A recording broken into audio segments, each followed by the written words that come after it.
then about two lema. And to me, yes, but that's here to Kingdom of Christ Ministry to go make a trouble. Market to be Makama who more where I'm a seminar there. A farmer, as I'm a consumer, no. Yapala Kokoyaji. It's anything I'm sure that it cannot reach to you. It's eyes in the blind. Oh yes, there is hope for the future. Bible declares in John 8:32 that you will know the truth and the truth will set you free. Do you want an absolute and everlasting freedom from false teachings and doctrines, from the demonic activities, and from the hellfire? Do you really want the salvation for your soul and to dwell in that city made of gold? Then listen to the untold truth by the Kingdom of Christ as the man of God evangelist Emmanuel Atanji takes his time to preach the undiluted word of God and to uncover all the untold truth for the salvation of the souls of mankind. Remember that the word is a weapon that our Lord Jesus Christ used to overcome the devil, according to Matthew chapter 4. Make a date with the untold truth by the Kingdom of Christ this and every Saturday evening. You can even send your questions and requests to the man of God, evangelist Emmanuel Atanji, on 024 39 God richly bless you. Salvation our mandate. Yes, indeed, God richly bless you for tuning to Swiss 93.7 FM. You may have a morning of Veneto Morena Hanakope, Mechanibana, Agbanyala, second. To Kingdom of Christ Ministry to go, no Jima Popular Sokodi, may not born in that. Reverend, no, it's all. You got a more there among the Valata. I got for me to Costa Capa Mososoma. I may talk another Costa and Lema can you put that reading back again? I get me a Costa woman. Enter here, Malamada Mona, by any care, you what that you're making me looking at me. When no be care abroad the Mama Siama see her show, the Pukuma Nadu Apeni Kenya. Apple. No, we don't tell a patolama. Me do Fianami, Miadala, Yesu Christopher Colama. Baba, any di Jonami, Abale, mi brune, Gaucho Burner. Mau Amanovala, Awanami Bobe, me, Amy Gagbo. Baba, let a K and no let a summer. Let a K coronavirus where and ga. But Dolea, per number the Jimmy Hala, Minya Mope, Asila, Godo. But the color, no sia no avai. Manyama neti jale Hala, and you back no bona. Ayata, but the color, Ayahano, avai. Mita Pena Mau, Zalesia, Belemiasila, Moko Polemiasi, but I know Godo. Ayata, Maracamaga, Mokopoli. Egbela, near the Miaponos Rogi, Labe, Zalesima Ponesi Gadela. Nanya ba mitere maunti kokulila era ni nu ala de von di kamacho mi apa kakre mitere maunti kokulio de kana von ba to apone mi de fika dia ima ha ba mi awo gbe to hala mina ya de mona me ko so Peter ba wana ko ma je bodo rami ba mi ako aje egome na selalu lo udah kaklo mi ado bara ti fo ko mau mi da bana ke utro ya ba mianu ale ba ganna ba isi ya de la le pomi va Swiss FM ba ya va la odi papa mi da kono de mata azomio mi si gava wa gbanya la maga ba le de do sina mi la na e ma mi dia ro ke obo to ebe la penya selo bana nsia bi adola what is gome e yo was of the vivant va papa mi da kono mi dia la de gome pomi le mo ko fo mo vi la pomo ko la pon koma bana jo kala mi ora kato le Christ is kon ko mi do berale amen amen lo to la foto la ma nye premier omi le nous serons coup de etanya va bia don ikenye zozon plikle apetola ale mia o adu no vondi amen e mi ko be mau pe alometo de me be ma ko na mi o e pe to ha meti o ka ke mi apo no vo we ma mi ko mau do me ke e ya pia be mi ko mau do me aga no plikle la ele mi aji ba o na ne ni o le mi awen ni benga nya aheda ha to no vo bo que nous kay miawo be mia aheda da cho ne ko nous vont bo nous ya tae mi va mo agbodo ya que mia ku que na nous vont nous kenye nous vont fi kenye nous vont bo jocho pe fi ka o cho na tututu nous ka gbo o cho na e nous kay miawo be mia ko adudie bodo nous ka mi po le bible la no e le ke miawo odo ma ha no me on to la pe to la ma be miako adon kun je na mi no me ola mami na va yila mi ponu cho nouveau pe nanonti e mi globe nouveau la enye eseji dada enye mado e mi globe ha bana nouveau la o manyi nouveau pe domo abe tonye nye nouveau la e kama yo va jinkola ni ha maso nouveau la mana na mayo mi globe ni chobe etronwa ediavi ozu asofo e garo hala osofo ado hala ojiavi e bazwa nugogle do wala mi ko be sigado hala fifia mi ko be ausa toro hala o bazo nka o le kristo tozu de ma ke kristo toro hala nka la ausa torozu kama fia be nui ka etonyo okola e pe alo ne ba jinkola ni ha manye na pe nu awala o mane ne ma olemo tabi ko nouveau la mi matima transfer nouveau we cannot transfer sin. No, it's not possible. Tabi on a Ezekiel 18. Mais, et mi po Ezekiel va baleta wi ni ma mi kle ko bank frère. Et mi va jipo mi va kle ko blave Elia. Bible la mi be no kanti mi le loya dom le Israël. Be fofo do holen puteche honholen et aduvanyo de vio. Yehowa be ye type agbe. Be zale ke la gbe la o ma ga dolo ma le Israël akogbe do. Abele lo ko kata ye toye. Fofo nous vont de victor signala itonya louvon ke wonu vont la eye aku hallelujah donc il blave les de bible na mi nyamana de fofo ma ko via ko nous vont ma gban e de vi ha ko nga fofo ko nous vont pas gban e fi na mi nya ku de ko be nous vont la o me transfert non be to wonu vont ya mi ke to ne va sera fi de ke via o do fi la force suya ala bana o ha ito wa ko ha na ba zo mo wula mo na ma yo lenye mo kemi mi gbanye ba nouveau pe me chono la o te vana meji e to pe nouveau pe me chono la ati va dio ne to de boya de dalila ati va do to pe me e mi ponu cho nove David nti e mi gbe enye fia gande ka kenu ke va jo nouveau de va di de yama nouveau ke di de yama be de kala mi nya David nyu de David la ba fia onya e ye wonu de pe ganga go mi po le bible ma kaka bere kama ya baure eno epo ahos after salatama ye epo nku cleanane no biyo nku onuga e cleanane nui kepo nku kwanyi ma epo nyona de wole chilem nyoni opo wole chilem kola debi peta metro aya kaja ababa no pro nyonu ma benei e yo pro nyonu onu anyi e onu anyi vode nyona ba oh ibaga do asianyo e ba fugarema ke ay fugare manene mari no ke David wo e do amadoda bano yo sruwa e kenye ye pe ava fila no yue chogbe ajivene ayo vade e wa yene bere be mlani da ko mone muke nya kpora na me to la potola ma ko Bible mi re Samuel ba gba levelia tawi de ke ya ke chuku pe bantoji mi akpo ale ke enyan yi ntonto roda be mi ase go male ke mi je go mani cho ma mi la gbela mi ase nya go ma no mi ko Bible la la be manye be miyo kwele no ahre na o ba ti be abale Bible la mebi la bele yi yo mala anye Bible class na miyo keke e ta ha ko Bible nya yireji so mo Bible bele ke Samuel pa bale velia eta wi de ke to ku gba esi potro e se o pe abawo do ejila David do yo ple e fo dola o pa ple Israel blibola eye wo tro amovio ke do tore raba que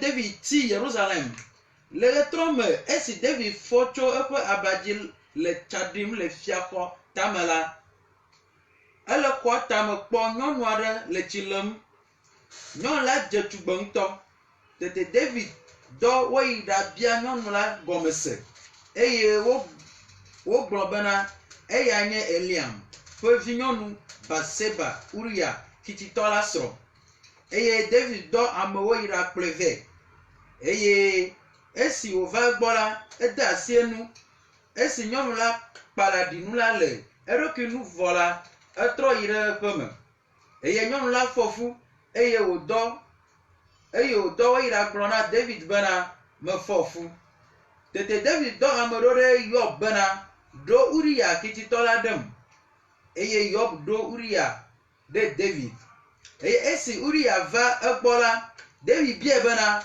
Yob do avako la daflate David eye si Uria va egbola David bia bana Yob doa afakola doa aleke avala eji yimi David gaglona Uria bana yi apome na klo afo tete Uria do le siala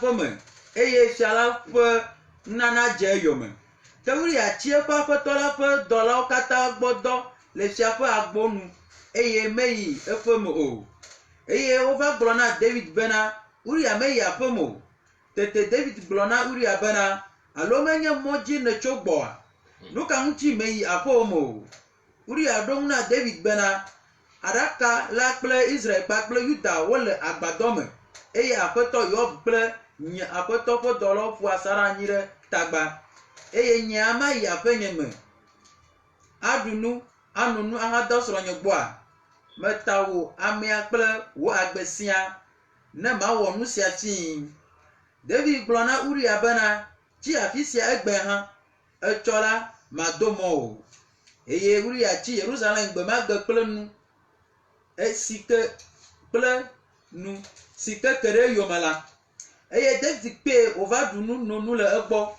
eye ona ahe wonomu le siela edo iramlo efe abaji le efe apeto fo dola ogbo keme ya fomo esinu kela David nglo agbale de Uria si do de Yob ale onglo ra agbala menyesi mi de Uria dongo afisi avala nu sele eye mi demegbele nu ne wachiava eye ovame esi Yob de tore juala ede Uria do afisi onyabe enye kaleto fa akpati tete jomoto dova wo ava kple Yob eye ame ochi le ava ko sinye David fodola ola dome eye Uria kititona ha ku. Hallelujah. Amen. Hallelujah. Amen. Ekbela mi wo mi klenu jiji ade. Hallelujah. Amen. La me tibe enyala amene kono mi okeke. Mi kwa ike David wo nouveau. Be okle Bathsheba wo nu anyila. Nuka ogao. Etwa ye mwone tibe yako efula akona ntula Uriela. Nenema e nyama do mi no anu dra o benyema. Mi ado fu vo chode agbebe mi o do fu o. Ado fulo adaba nyom one of a vessel ado heli ati akota no ba ocho gba. Enye nufo e kanye nu bada mele amagbeto ne wo. Nutu akọ de vio anya e via la yitoye. Kakela ele ntu bubo ko monu. Eye wacho nutu ma wo nkone. Wo nto ne nyawe fi mala eye do ye pofu. Numa David wenyema. Abia ayo ntu ayi tu agbovola. Ebo ntu ne yapo ntu me yapo mode. Aso eba ye o ne o party ne na ha e o nu. Bo wa mu bele suwana mu avokola etema ayapo me okle so wa be mloni. Kake a warrior is a warrior. Yes. Hallelujah. Ala ba mi asro ncho iri agbo. Bele ne ne ya afiakola abafia ne nyo. Lekeke no se hade ala ba na onga na no tesesie. Abade itademi fagbe. Ba ya imatima ya pemo. Ike mbable da kalala elegbeji. Eye ye fa amagawo ko elegbeji la pa ona. Ye ava no apema no enjoy ya imawo. Ke debi ko ba ye fa plan na majeji azo. E tanu ko le ya o. Ala ba ya de ntu ya pa agbara. No mi no to la pa to la ma. Mi po nouveau de ka ayona no via nouveau va ne. Ne yo no via nouveau volia vela e ka yo no via va ne. Ne ne ba nouveau no na in chain. He na mi pa agbedo menyema. Ka ke egbe la me mi afonu cho enye anu ba makatutu e wiri la. David ye wilo alo makayewi. Hallelujah. Todo la lo no vi ane makayewi. Mi sentinya eyete me na ma mi sentinya mi kle bibla ma le gbere na ma do. Ka vi ya okwa gbale ne. Yo bena de mi nanem ya de de fi ke apase se le mi agada le mabele nti bo wa wi. No bi no to la peto la ma. Na nyama ne se wi dia pa ntinya ya de. Na kpo ntu ya la warrior tonton to onya. Enya mai ke cho de le dola ma. Eye eseve vere no vi onu. Bolaro eke David benade. Ya de no apon wa dunu, wa nonu, wa pojijo, wa olekela ebe a oyi no vi la ba gbeji la. Nu ke ya le wo. Ele no vi obe tamabu. Ka ke no vi ode de ole pe tamabu a. nɔvi lɔtɔ la aƒetɔ la me abe yi be aƒema ɖu mo la yi ba no mo la yi ma wo naneke o la elabe yi nɔviwo le fi ma la nubablaɖaka hã le gbea dzi la yi ma yi fi ma o la ayi aƒema yi nɔ dzidzɔ kpɔ o la gake eyi ke ŋutsu ya ƒe ku gbalẽ ɖo enɔviawo gbɔa nu ka ye wowɔ wodze agbagba wowɔ plan ɖe ŋutsu ya ŋu ame ya mi kpli mi yina battle eye wa ne sodzawo gbɔnɔ la eye ada nga akɔ yi adzawo awuwo be woe la nanɔ dedia medze agɔ ɖeke le dzi o menya nu ka hã dzɔ negbe be woawu Uria ɖe ŋka dzi David adɔ mewui o ye wòzu be wòkɔ leta de si be ne kɔ vɛ ne wɔea ke yi kɔkɔ leta vɛ ne wɔ de menye be ame yi ke nye aʋadada le fi ma la meye hã kɔ yi wu ŋutsu la ke eya kple eƒe colleagues eyawo kple wo nɔna nka aʋalɔgowo me la woawoe ke miawo hã mi xɔ se blama ɖe mia nɔvi ŋuti nɔvi nɔtɔ le aƒetɔ la me enye nu baɖa mi wɔwɔ le anyigba ya dzi yi ke nye nu vɔ kolikoli mia nɔvi yi ke mi kpli mi lia mi dua nu le agba ɖeka me mi yi aʋa mi kpɔna mia nɔnɔewo dzi mi wɔa nu sia nu nyuie eye woɖo aʋa ɖe wowɔ se blama ɖewo be ɖe ne mi yi aʋa ko la mi na be miawo mi hle ɖe megbe ne woawu mia nɔvia ko woxɔ nya ya de me be woyi aʋagbedzi ɖe mia nɔvi ya yi ke ya yi woyi ɖe fia gbɔ ɖe wole mia ŋuti bu le tamebu dada ɖe mia ŋuti be yayi ma va nɔ anyi yi ke miawo mianɔ aʋagbedzi oa nɔvi nɔtɔ le aƒetɔ la me habɔbɔ kame mi le susu ke le asio ɖe nɔviwo ŋuti le habɔbɔa me tame ke ne buna tso nɔviwo ŋuti le habɔbɔ la me famili me mi lea ame ɖewo ƒe tame avɔ̃ɖi le familia me ale yiwo be yiwo nɔvi bubuwo no dze anyi eye ke ne kpɔ ko la wodze miti wi ɖe vi ɖe wɔwɔ hɔlihɔli ame eve ƒoƒu ɖe afi ɖe vi ɖe ko ame etɔ̃ ƒoƒu ɖe afi ɖe kafe ko wo ƒoƒu ɖe afi ɖe manya nya ka ko hã discuss ŋu lo nɔvi ye pull him down ƒe agbenɔnɔ la ele nya ɖi la mia ɖokuiwo me enye nu vɔ wɔɖi ale megbe eya ta Uria ŋutɔ ƒe ŋka ƒe xɔlɔwo ƒe nɔviwo wo kple ebe sodza yiwo ne wɔna aʋa ye aʋa nye na aʋa la wo ŋutɔ wokplɔ wo nɔvia yi ɖe aʋagbedie enya ɖeke me masemase elabe David be nya ɖeke gblɔ be ne wota bena ɖe agɔ yi ke ŋutsu ya dze yi o nu vɔ yi ke wòwɔe yi o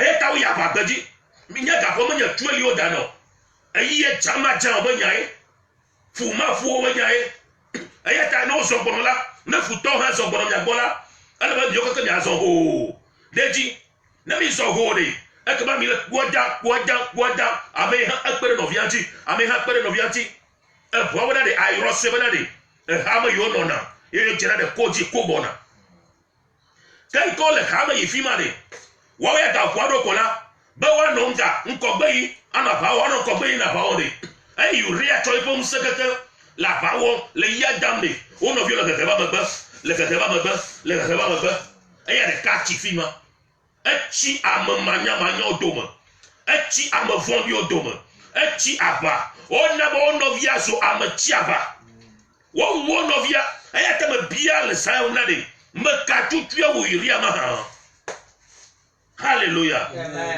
who really kill Uria who meka ewi eya te me ti ma gbɔnɔ le gaƒo ya me be ɖe habɔbɔ ɖe sia ɖe mi le ɖe nɔvi nye kpɔ megbe na ne nye hã ma kpɔ megbe na wo sia mi ke ɖe miawɔ ŋga aɖukɔnu dɔmetɔ le fo le sɔlimewo ɖe o ame yawo ƒoƒu ɖe nɔvi ya ŋuti ne le kpɔ wo la habɔbɔ ya la wo ƒoƒu ɖe nɔvi ya ŋuti ame yawo hã ƒoƒu ɖe nɔvi ya ŋuti nu kae miawɔ be lɔlɔ ma nanɔ mia dome nu vɔ le mia dzebagba aku ke ɖe nu vɔ aɖe nu vɔ ƒe ke ɖa le mia ɖokuiwo dome ekpɔa esebla wɔ ɖe nɔvi ŋuti be nɔvi ne dze anyi ekpɔ ame ɖewo li ɖe fi ke ma kpɔ vodada ɖe le nɔvi nye ŋuti ame ya ma wɔ nu vɔ ya fi yɔ ma ge ɖe nu ya me fifia ma wɔ leke ma kpɔ fifi yɔ keke me fifia ɖe evodada dzidzi eya ko kpɔ mi le eye nu yi ke amegbetɔ le wo fifi la le kpɔ ɖe ne wo fifia lo esrɔ̃ da eƒe fon ɖi nu ka ɖe be ya wɔ eva le fon ame tsa nu ka ɖe be ya kpɔ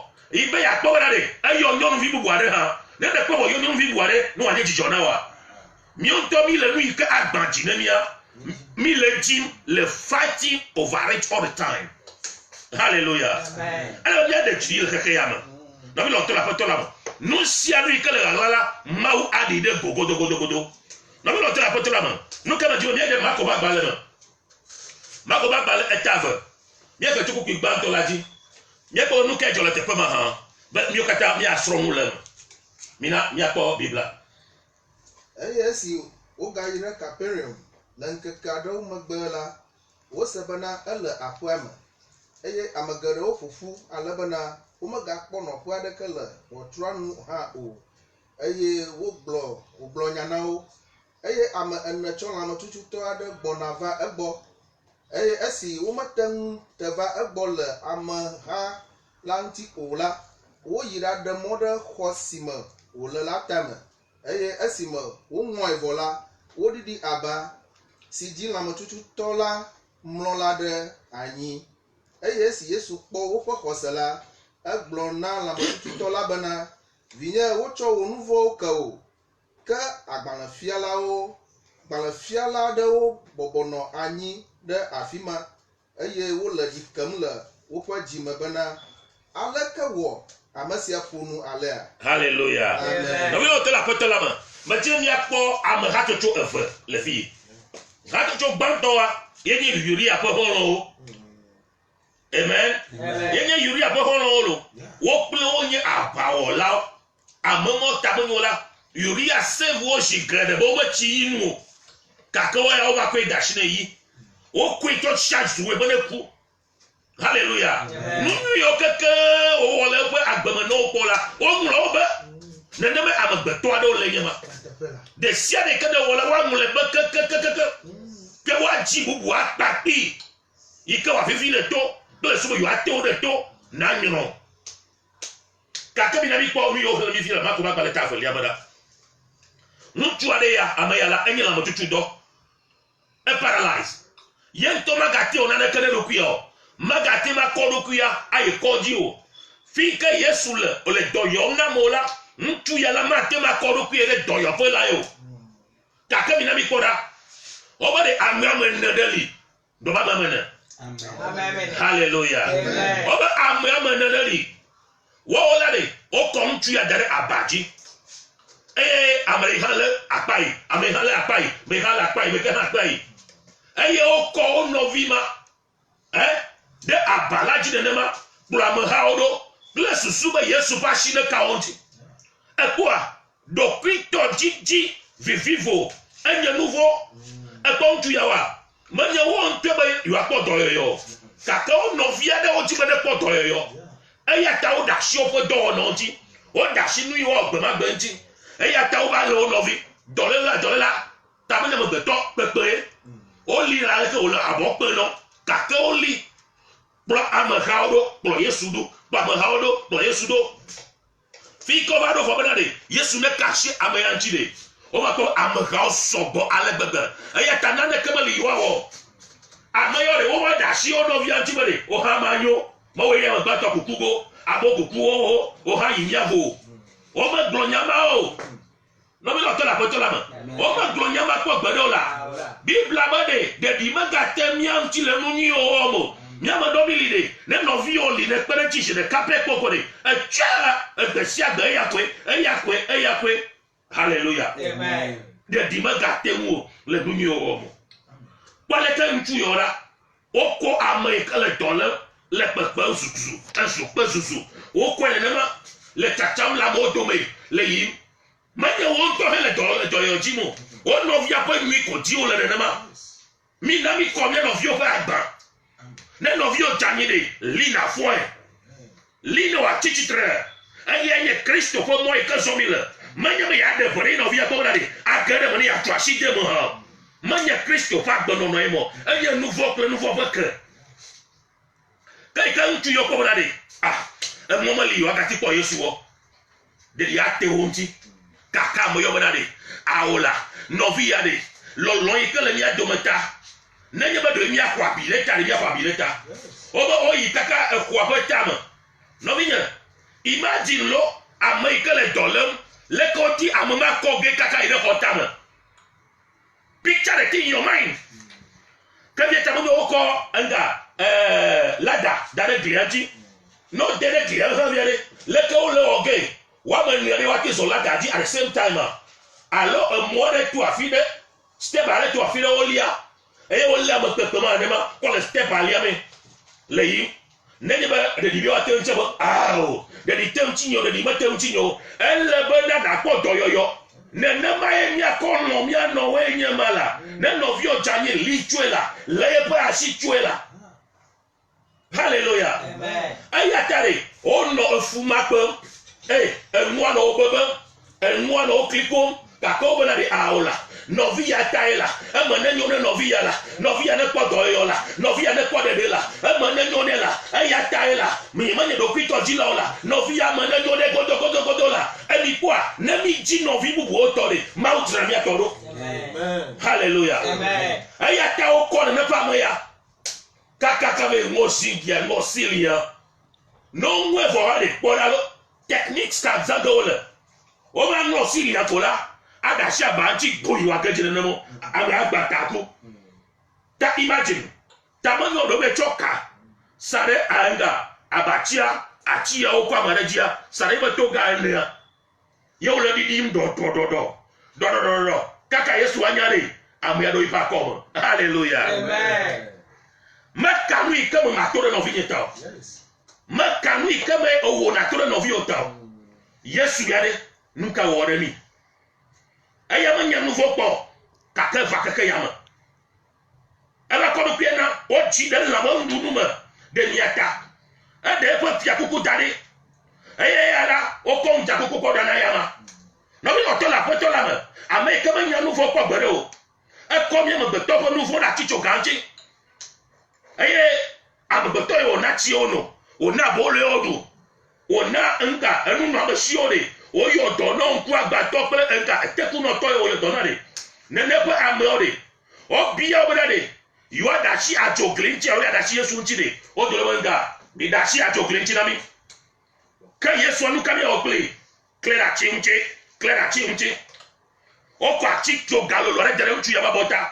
O fui alepebe ponchi gbakle hudede ntu ya no aticho gayate no vovesem mani jele mwadi kaka iko bado Golgata ayo do fimare Roma safo o kwa aticho gayate yo keke fa bomo na aticho gaji ayo kan ko gatagbaje o kai fa sima o kai fa forme o classique to ganti aba nous vont la gantone o kwa kle o mo ipa hadama e fu kle ti susu adogole fo lama no via que mo na de fofo cheke o la bo mo nya mi ko mo lo no mi lo to la potola mi na mi lo cho ne no cho doma mi na mi no vio cho doma bo mi ke ntu yo onda ma ko ba le ta fili amara o ja ba kakare wo di dole la ya de anyigba o ba do no nga Yesu abo Yesu apo kaka bo oh no vio mi apo concentré bora cho o ko on vo ke we dede pe no viare aga to ko tama dogwa awo aya ha azu aso adua mo doma na be no vi de hare ne so atwa mo doma amen na be no vi de hare ne de rama na be no vi de hare ne khle tout était mi amadode mi be mi oko mi no top no vi so no down ne be sia be no no bia mi atutu ado ko no azu o mama kle top yo ke ka mi akọ viare no nouveau poker. Non, non, t'as pas tout là-bas. Bon, on tient me bono. Tu iria. Peu holo. Peu un dollar là, peu holo, on tira. Nous kanyao. Vori ni mare. Coronavirus yameke. Mieux que Camille Mao Yohane. Amedo vondi. Galome. Non, il y a si me toé. Un lui a ne fleuré. Mania dollar là, t'es na tsukatodo. Drama no vio colère hare. Nati po de adu. Ale mi dare gaji mi wo mo na blade amado de e dolele yare e gale wo wu ale ke nga wo le bo wu dogwa ma zu dolele wo ala ba gai lo sila o gare no jare mo gaba o ma tba plo no mi do pi to jila ma na nyere e ba ye de kako ye po fo mako mi ka jore no vi jama kayo e ka ma na zunka yuri ya po holo manye dolele ya po holo e ka mi na ma na zunka dolele ya po holo Play sobrade mau apoti tore miamti amen amino tela patola ma be miacho egbe to bado te ferere ma je ma kle na no le ba dono we mi ko fika inu von jonatona Minami de Yakobo ba balema. Yakobo ba le tagban, ya fe tuku wi evelia di. Yakobo tagban cho tuku wi evelia. Minami ko Bible de moda. Yakobo ba le tagban tuku wi evelia. Wa yira nu tu si doa ji le tete poma la. Wa yira nu ntu ike doa ji le tete poma. La bena never likala akpo agbefia kuku. Elle avait never li que la akpo agbefia kuku la. Singba foto la do. Ike me ike imano la tanji do. Que bo ike Yesu Christo do na we. Yeji. Ame si wote kpola mega globana mawe te ye po. Ne tete po ba ji mo gabro mawe ke ba dare eji o. La bena o matanu atema akpo klo nouveau. Amare ke ba ti matema o klo nouveau. Ke yang tola meti ame are ke kpona o. Hallelujah. Amen. Que o te amesia me kpona ne e yang to po nu jojuro. Que o te amesia me kpona ne yang to po nu jojuro hene. Eye wo blene. Emegbala ne nu jojuro la fofula e dia nouveau. Que ne nouveau la chivola e dia ku. Hallelujah. Amen. Hallelujah. Amen. Let no one say when he's tempted, I am tempted by God. For God cannot be tempted by evil, nor does he himself tempt anyone. But each one is tempted when he's drawn away by his own desire. The freedom got his own desire and enticed. Then when desire has conceived, nature trolla a fula. When desire has conceived, hallelujah, Amen. it gives birth to sin. Nenyewa to draw for fulade, and Gianuka, nouveau. A sin when it's full grown brings forth death. And a nouveau la chilade, a quanucave, a quacuve. Ne maulo mobile bella, mia pop bibla quotation ya. Mia qualete, un nujodro, un kuga toto. Mia nouveau que nouveau boker. Mia lem kudenti. Mia bwe omi dolomade fi ampa shit sola fi me okwanu le aye boy ke la machine aye po dai opona Yakobo no gbeme na de na etete polo jogo fere ba ji ode ba won to opo jojro vivo number 1 na vivo afo na jojro afo fu de e kama ajina nouveau kada nouveau ba chire e tu akuvane no mi lo to la petola ma ma ona yiro e wa don se wa ba na maulola mamira be mi ga ide de pon so sura yaji e mi akobere fika e nouveau ya tona ni ka Yakobo blonde nyate po onya nuka tutue mi akpopo de le bible am la ba nso so ya la ala yi ko gele mi asi ba mi agbojiri mi adro me de ka mamira to la patola ma je ma se wo gbe fi lai na je ba abe ya gonyare namla ekama ati yo number fifi lai ba nyeklo mia apduaje 0541 756161 0541 756161 ekama nyeklo mia tim adwaje ba nanye ba enyere la shino bia kokpa ni bi blog ba alo nyere la shino be ya bia alo gbedendra ba bia de la siola nyekle je ba o fafo mi le moji ba mi akade mo ko nyama ba nya ko bare nukai mau aw na mi maha 0541 756161 0541 756161 aya ke nani ba mau de mama mla bela mi e po mi katutue Yakobo be agolo te ko ya bare no te mi pola mi on to mi apo jojuro ne jojuro la e va chilare e ji anouveau ne nouveau la va chile ji la e ji anga e ku no mi no te la apetola ma 0541 756161 allo 050 63 66 55 amana le academy boy hello hello hello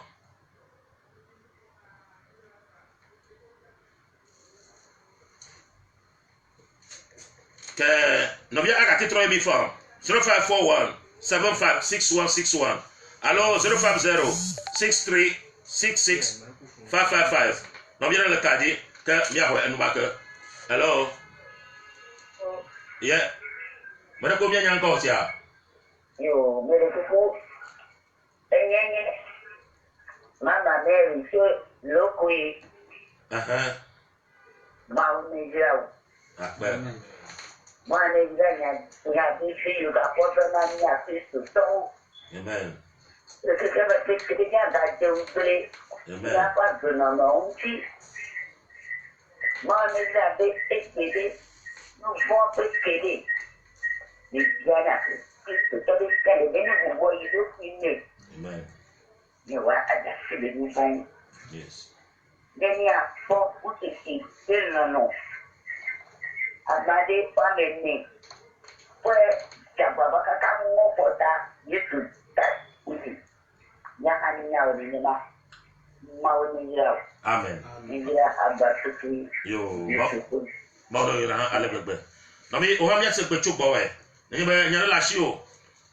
Kama ati yomi 0541 756161. Hello 050 6366 Hello. Hello.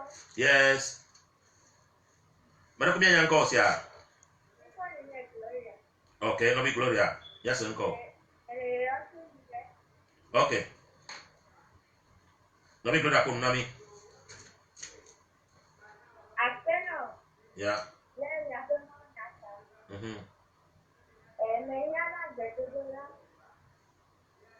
Uma pessoa produzindo. Akbar. Amen. Amen. Ma on don so e wa fanu wo. De sere ava manwe le pon kolata. Nani ba mi akpala mi a to pera de e mo katanta. 0541 756161. Hello. Hello, good evening. Good evening. Bara ko mi anya encore sia. Yo no vienes mi sen ko.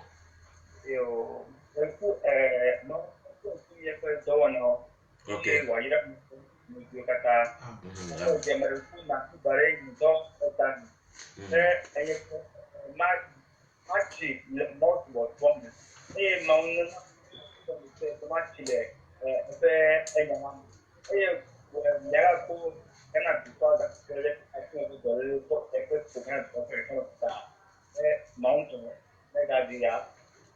Apa?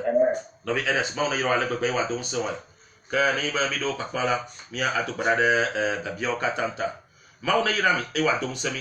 O ha agati ma bere ka vi la e. Yo amen.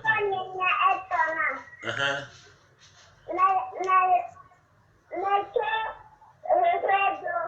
Aha.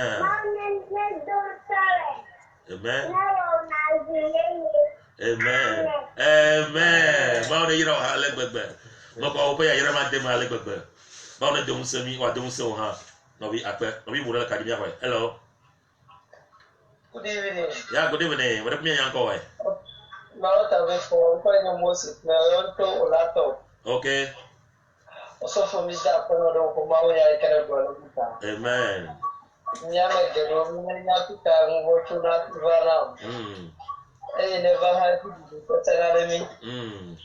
I can talk from September mawo we be na ha ya kia bu. Amen. Akono mawo ya no do se mi. Amen. Amen. Ba me yira ha e wa don so ale bebe. Be ma bela mi ko ke mi a to go le fie do ko la ma. Ba mi no to la pe to la ma. Ke ne ma wo la mi ga ho ko la ama fu ko la mi apa. Ke ne yo ko la da di wo pe e mo da me vie be mi asen ko nyu. Hello. Good evening. Good evening. Ma da ku bi anya ko. Everybody Rosemary. Okay. Everybody akono ni aba mawo nya ata. Okay. Nya me ti ta ma tele mawo quickly ale ke mawo pia tele quickly. Okay. Nya doctora nya to nya ma tele mawo quickly. Apa? Megafon. Mau de mau gere ma la me bele no. Nani ba ma tawi fi la mayo je pe number. E ke ma na ti ma yo mi adu aje. Mi akoba no kai mau awa na mi ma ha. Mau ne fo no ya don so ale bebe. Ami no to la pe to la ma. Ke bi ho ko la susu ko ya active gbe to da fi. Hello. Hello. Yes. Hello, piano. Fien ko to. Da ko ni no. Okay. Era to bana ni ko ni ta, pero la man lo ana de me yo ko to ko la nam. Sana to bereta. akpe ke no mi no to la poto la me de gametala ni me ka be mi ga akọ yo yo la de ko ke ni mi ola ni be mi ti ba mi ga de po tra ko yo mo vi la be ni ayo mo ba bela be ayan to ne ga de manami be nu sia mi ke nu se la ayan to ne di la mi akọ mo ta mi ko mi akọ gbe ti ado bra mi vi la be ba bia la de sia de ke yo he bi ba bia de le ka po ya me la ma un to ko ashine ga de manao be de nu sia mi ke ni pe ka me le oji do le la ma un ko ra le oji ameyo kata osro le no se sere mo tomla mo fa na shine gare mo no vivila le Yesu Kristo kon kabina ni gare vivila papa mi te akoro le ka ko shabale Yesu Kristo kon kola papa le mi yo yete ma ya to na mi benu ga ka ko su ni ya ya mi to gbe na mi vivila le Yesu Kristo kon kola ye mi kon no vi yo kata gbe na shoma papa yo kata osro zu ano laode papa gare mo no vivila le Yesu Kristo kon kola o wa gare mo no vivila papa gare mo no vivila papa gare mo no vivila yo na bo washi the side yo to no vivila le Yesu Kristo kon kola papa no sia mi ke na be akanu no ko ko gare ko le ala papa bulo ta mi vivila le Yesu Kristo kon kola ata fere se kon ma we papa de problem le down let's 28 be ye huwa ko be ti bro da be na de ko ta ifa ata be ya o mi aba ke mi bore ko to papa mi yo le dola yo ta ta ko shaba kada no am shebe ke be le fire mare no shebe ke ko jiwe jina za wa fa mare le Yesu Kristo kon kola amen ami no to la ko to la ma mi na mi do brada mi ko juko ya ta papa ne mo kwa shile mo la mo do no mi kwa sebe maula musele shibo ati yo do shado ayu adosi ado te mi ado gbara akomia de du kwa glema ogla pa shime akokeke mo glema ogla pa shime be dolele kele fa lumba yinde epo ashine gareji bo wa de dolele mada wa kwekle kele mi ama be soli mo na ga tro je gom be mi apo do no ga tro ma yiji be mi acho nchi kokwe ana ya mala be nu yi ke mi atro le nya ya made mi sro mu le mala bebe be mi ola bi tonu bana bana mi ma ga dare po mo ojo mi o nu yi ke anyo ya ma le Yesu Kristo kon ko begin to pray now papa mi do bana le Yesu Kristo kon ko la mi ko to ko la te ka mo ka ta na sho papa me bien ta po se me dolele ke na ko ko mi de papa de dolele na le mi ko mo di ye to de dolele na le mi ko mo di a mo la de dolele na le mi do ma le Yesu Kristo kon ko la papa we so la la de do ko la mi papa yo to ya papa de dolele na we kla ka la mi papa we kla ka la mi ye ko ko ka la mi le Yesu Kristo kon ko ma o ashise se de dolele na le mi venda o ko ka le Yesu Kristo kon ko la papa mi ta kono mi subo mi do de ji amen ma subo la ba wenye ko ma jeje nu wa de kamali na o we yu anu yimali la bali nko wenye alpha plus omega papa me de akpono le sayama ma subo la bana e weje wona ya goma papa we ji ene kumi ba do wale be ya ma do brada ma shame ke do to le sayama papa amane ke do to e to le fudem ne na de na bo o de shi le kanti vila papa ma mi onye doyola onye doyola kaka mi bia kama ya na mi bia de dollar da dono ade tele sayama ba washi se ma de kanti vila le Yesu Kristo fon kola amane ke la tere mi fo gbesen ikele no mo se sare metom Yehowa kare mo ne vila papa kare mo ne vila Yehowa kare mo ne vila na bo washi se sama ne gada ji vila le Yesu Kristo fon kola papa me kwese benade dolele ya ikeba fogomi le duyama ike fogomi le keke yama de ma do ashi gla ko mi ko gbero papa akona mi la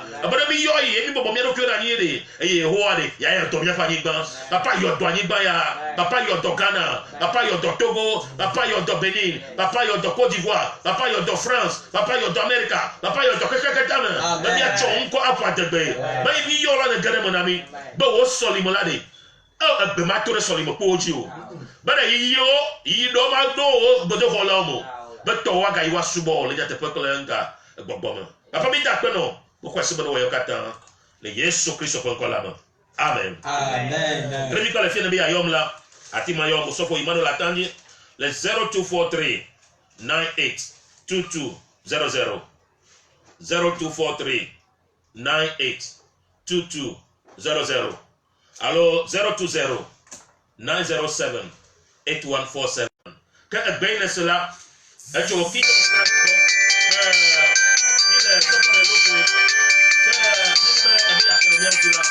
Waba soko de loko e na do te pe o ya be challenge la académie ta fi ma mi le yema ke no mi lo to la ko to la no yora gbala